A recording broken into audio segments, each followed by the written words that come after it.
தாய் தமிழ் உறவுகளுக்கு வணக்கம்.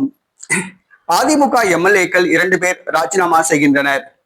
அதிமுக எம்எல்ஏக்கள் 2 பேர் ராஜினாமா செய்கின்றனர் என்ற தலைப்பில் இந்த காணொலியை நாம் காண்கிறோம். நடைபெற்று முடிந்த தமிழக சட்டசபை தேர்தலில் அதிமுக 3வது இடத்துக்கு தள்ளப்பட்டது. அதிமுக மக்கள் நம்பிக்கையை இழந்து விட்டது. இரட்டை இலை சின்னத்தை மக்கள் மறந்து விட்டார்கள்.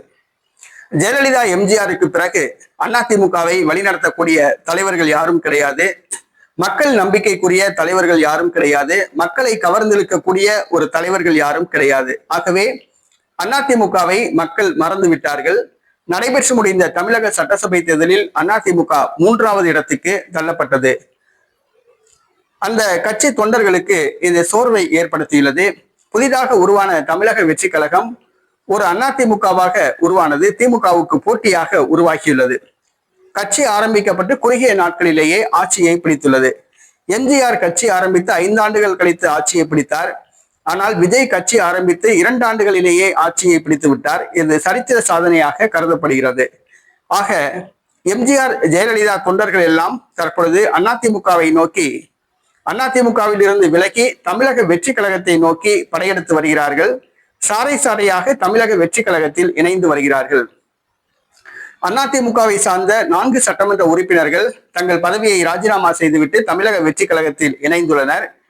மீண்டும் 2 சட்டமன்ற உறுப்பினர்கள் அதிமுகவை சார்ந்தவர்கள் தங்களது பதவியை ராஜினாமா செய்துவிட்டு தமிழக வெற்றி கழகத்தில் இணைய உள்ளார்கள்.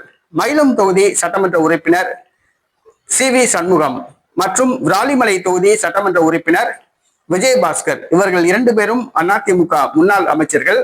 எடப்பாடி பழனிசாமிக்கு எதிராக போர்க்கொடி தூக்கியவர்கள். மற்ற அனைவரும் எடப்பாடியிடம் சமரசமாயினர். இவர்கள் எடப்பாடி பழனிசாமியிடம் சமரசமாக விருப்பமில்லை.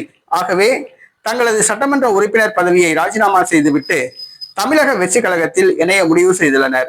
அதிமுக சட்டமன்ற உறுப்பினர்களான மயிலம் தொகுதி சட்டமன்ற உறுப்பினர் சி.வி. சண்முகம் மற்றும் விராலிமலை தொகுதி சட்டமன்ற உறுப்பினர் விஜயபாஸ்கர் இவர்கள் இருவரும் தங்களது பதவியை ராஜினாமா செய்கின்றனர். தமிழக வெற்றி கழகத்தில் இணைகின்றனர்.